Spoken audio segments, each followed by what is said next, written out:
Pendant ces moments de turbulence, élite, force vive, les amoureux du ballon rond avec en figure de proue, la communauté Bassa Batipo s'est activement mobilisée pour lui faire sortir la tête de l'eau. Le Dynamo Club est à nouveau à la recherche d'un président. Isaac Sinkot, qui a rejoint cette équipe en 1975 et qui a fait parler de lui comme l'un des meilleurs joueurs de tous les temps, a gravi tous les échelons. Joueur, capitaine, directeur technique, manager général, entraîneur et coach principal. Avec ce palmarès, il tape à l'œil des dirigeants qui, par un concours de circonstances, jettent le dévolu sur lui. Par la force des choses comme ça, lors d'un congrès, étant même retraité, on me choisit comme quelqu'un qui doit être à la tête de cette équipe. Donc j'ai passé 6 ans jusqu'à l'année dernière. Moi je crois que... Mais j'ai vécu le beau jour quand même. Sous son magistère, Isaac Sinkot réussit à maintenir le club et à le faire tourner pendant 6 ans. Comme ses prédécesseurs, il est lui aussi confronté à des difficultés. On jouait même à aider. Et après, même jusque-là, les gens n'étaient pas satisfaits. L'équipe dirigeante a décidé qu'on a plutôt joué maintenant à Limbe. Donc on a fait, je crois, on a joué à Edea. Beaucoup de coups étaient montés là-bas pour qu'on ne puisse pas réussir à notre mission. On a déplacé l'équipe au Limbe, on joue au sud-ouest. Donc on a fait 2 ans là-bas, je crois. C'était pas facile. Jusqu'à dernièrement où, à l'arrivée du grand président Samuel Eto'o, les gens ont décidé d'aller plus loin.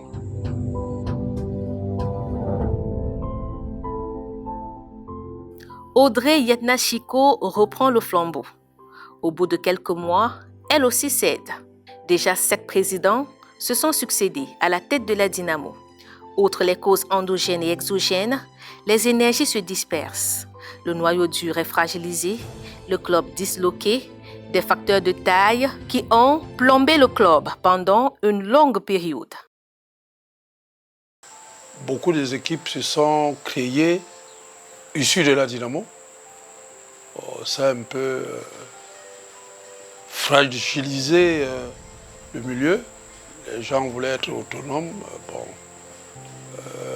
Avion d'une Kamene, donc du moins S Babimbi, avion d'une Kam, Dihep d'une Kam, beaucoup de serpents de bassin existaient déjà, mais avant, à l'époque, c'était la Dynamo qui faisait l'unanimité. Donc vous pouvez imaginer que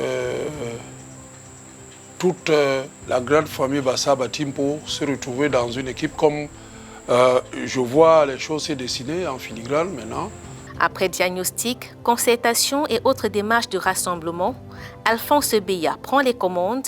L'homme est celui qui mène la Dynamo Club aujourd'hui. Le jeune brave président Beya Alphonse a su mettre les petits plats dans les grands. Il a su réunir toute la grande famille et donner les postes de responsabilité. Lui-même, c'est un grand manager. Le nouvel exécutif affiche clairement sa vision d'excellence. Et le premier élément, c'était de ramener la sérénité autour du club. Je n'ai pas encore une baguette magique. On a des gens qui ont compris qu'il était temps qu'on commence à faire les choses d'une autre façon. Donc je salue ici tous ceux qui m'accompagnent dans le bureau exécutif, qui sont des gens qui étaient pour la plupart là avant moi.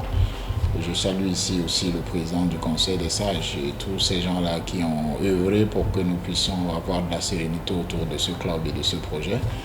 Promu en Elite One cette saison, le Dynamo Club semble renouer avec la grâce, commence à attirer et draine à nouveau des foules, cristallise les attentions.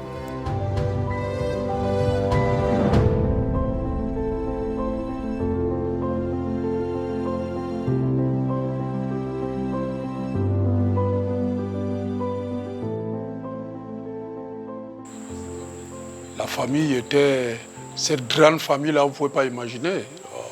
On parle que de la Dynamo comme ce que je suis en train de voir en filigrane maintenant, où chaque fois que la Dynamo joue, Et tout le monde a son transistor face à la télé pour les commentaires. Aujourd'hui, nous voyons que nos supporters reprennent espoir, beaucoup de gens commencent à s'intéresser au club. Les supporters Dynamo, contrairement à ce qu'on pense, ce ne sont pas que les Bassa. Il y a des gens de toutes les communautés qui nous suivent, qui nous manifestent de leur intérêt. J'ai rencontré des gens à l'étranger qui n'étaient pas Bassa du tout, qui avaient des cartes de Dynamo. C'est quelque chose que, pour moi, déjà, c'est une première victoire. Mon équipe et moi, déjà, sommes très satisfaits par rapport à ça. Quand on sait d'où on vient, que la Dynamo aujourd'hui soit perçue comme nous le sentons, c'est déjà un premier aboutissement. Conscient que l'épineux problème de financement est le talent d'Achille de plusieurs clubs locaux, une stratégie bien huilée est mise en place. Vous savez, l'argent ne fait pas tout. Hein? L'argent ne fait pas tout. Contrairement à ce que les gens pensent, les gens ne se lèvent pas toujours le matin avec la seule motivation de gagner de l'argent. Ceux qui ont pensé ça, je vous parle en tant que dirigeant d'entreprise, ceux qui ont pensé ça se sont souvent trompés. Si ça arrive à ça, vous allez donner de l'argent, demain un employé va vous quitter parce qu'il y a quelqu'un qui lui donne plus. Il faut trouver ce qui motive les gens en fait. Qu'est-ce qui les fait se lever le matin avec le sourire? C'est ça qu'on appelle la gestion du quotient émotionnel. Qu'est-ce qui peut permettre à une personne d'aller au-delà de ce qu'on lui demande de faire? Et c'est ça que nous essayons de travailler au quotidien, trouver ces méthodes-là que nous appliquons en entreprise pour les amener dans ce club-là et pour que les gens qui étaient là hier, qui peut-être gagnent même plus d'argent, hein, mais aujourd'hui, ils font beaucoup plus. Parce qu'on arrive à les valoriser, on arrive à trouver en eux ce qui peut les faire aller au-delà de leurs limites.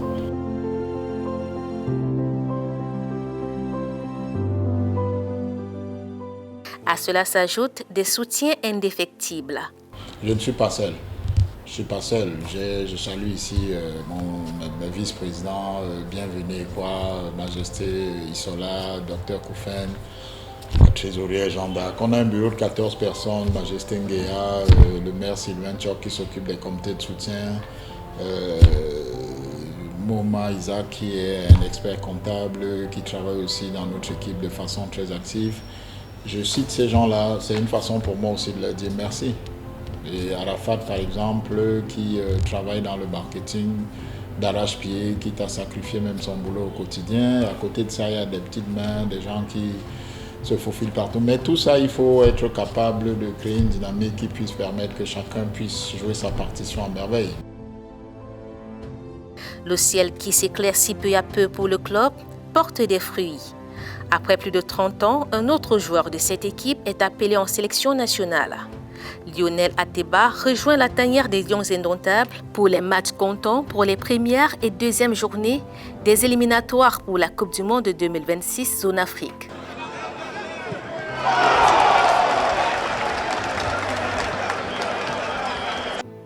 D'abord contre l'île Maurice à Douala le 17 novembre et la Libye le 21 novembre 2023 à Benghazi. Le meilleur buteur de la Dynamo entre à la 90e minute face à la Libye.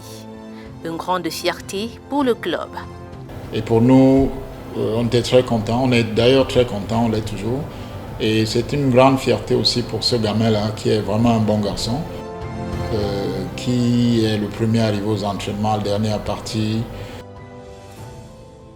qui, malgré le fait qu'il soit le meilleur buteur du club, n'a jamais eu un mot déplacé envers qui que ce soit, beaucoup d'humilité, beaucoup d'abnégation au travail. Je pense que c'est un modèle pour les futurs joueurs de Dynamo. Et même quand on l'a appelé à l'équipe nationale, il est venu le lendemain à l'entraînement pour parler à ses coéquipiers, leur dire au revoir, leur demander leur bénédiction. Pour nous, c'est pas quelque chose qu'on avait prévu, mais je pense que ça a donné un coup de foi à notre projet. Et nous remercions le sélectionneur Rigobert Song qui a pensé à regarder aussi localement, hein, parce que certains sélectionneurs parfois pensent qu'il n'y a qu'à l'étranger qu'on trouve de bons joueurs. Il fait que son travail, c'est la somme des actions des autres. Lui, c'est un finisseur, s'il faut l'appeler comme ça, mais il fait son rôle de buteur. Quand c'est là, et puis il est physiquement au point. Et bravo au coach Aroga et son staff qui ont su canaliser les efforts pour que ça soit plus fluide dans l'attaque maintenant. Après des moments de turbulence, il est clair que la paix semble retrouver au sein de la Dynamo Club Football une sérénité qui traduit une synergie d'action des différents acteurs qui ont décidé d'enterrer la rage de guerre et regarder dans la même direction. L'heure est donc à la construction pour redonner le blason de cette équipe qui a fait les beaux jours du football camerounais. On ne peut rien construire dans la bataille, la cacophonie ou l'animosité. Et le premier élément, c'était de ramener la sérénité autour du club. Je n'ai pas encore une baguette magique. On a des gens qui ont compris qu'il était temps qu'on commence à faire les choses d'une autre façon. Donc je salue ici tous ceux qui m'accompagnent dans le bureau exécutif, qui sont des gens qui étaient pour la plupart là avant moi. Je salue ici aussi le président du Conseil des sages et tous ces gens-là qui ont œuvré pour que nous puissions avoir de la sérénité autour de ce club et de ce projet. Et c'est aussi évident que le nez sur la figure, là où il y a la paix, on peut commencer à envisager la construction. Aujourd'hui, les dirigeants nourrissent une vision plus grande qui combine audace et ambition. Je ne me fixe pas de limites. J'ai appris à travailler de façon très structurée dans la gestion des projets. C'est un projet et comme dans chaque projet, il y a un résultat que nous recherchons. Et pour obtenir ce résultat, il y a un séquencement de tâches qu'il faut exécuter et bien exécuter pour arriver au résultat que nous recherchons. Loin de tourner le dos au passé, il est question de faire non seulement de ces moments de gloire, mais aussi de ces moments de disette un tableau de bord. Nos illustres aînés, ce qu'ils ont accompli, ça nous sert de boussole. Ça nous sert de boussole. Je pense ici, et mes pensées vont à l'endroit du mythique président Bruce-Paul Morand, qui est encore parmi nous et dont l'esprit, je suis sûr que son esprit nous accompagne partout où nous allons, même comme il n'a plus les capacités physiques aujourd'hui de venir au stade. Mais c'est quelqu'un qui a inspiré des générations et des générations de supporters de Dynamo.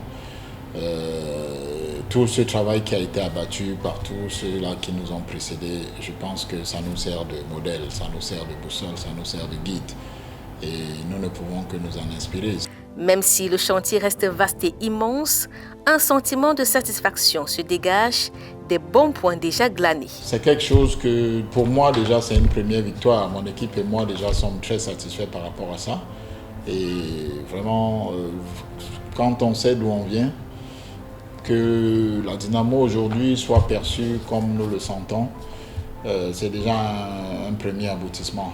Mais nous n'allons pas nous arrêter en si bon chemin. Quand je vois aujourd'hui dans les tribunes, dans les villages, dans les quartiers, dans les villes, dans la diaspora, la dynamique qui a été créée autour de la Dynamo, la joie et cet élan de rassemblement autour d'un projet commun de tout un peuple, même en vous parlant, ça me donne des frissons. C'est ça ma plus grosse satisfaction. Loin de dormir sur ces clichés radieux, il faut garder la tête froide et surtout l'objectif à l'esprit. Ce qu'il faut redouter dans tout projet, c'est la complaisance. Il faut toujours éviter de tomber dans la complaisance et prendre des choses pour acquises. Je connais suffisamment bien le football et la vie et la gestion des projets en général pour comprendre que ça peut partir en vrille sur un claquement de doigts, sur un match qui est mal négocié, des gens qui perdent les pédales et partent dans tous les sens, tels qui pensent que nous sommes devenus les plus beaux, les plus forts, invulnérables, et après on commence à oublier les détails. Chaque fois que nous terminons un match, quand l'équipe commence à jouer un match, moi je pense déjà au prochain match. Pour s'assurer que tout est réglé, il faut s'assurer qu'il n'y ait pas une bouteille d'eau qui manque sur telle table. Est-ce que le kiné a tout ce qu'il faut? Est-ce que... Et ce que je fais là, tout le comité exécutif le fait. Vraiment, le danger pourrait venir de la complaisance. Donc mon souhait c'est que Dynamo, Ingingi, Bangan Bon Bajop, peuple, Ingingi, voilà. fin de ce premier numéro d'Incursion avec en vedette la Dynamo Football Club. Mesdames, Messieurs, merci de nous avoir suivis. On se retrouve très prochainement pour une autre incursion au sein de notre club.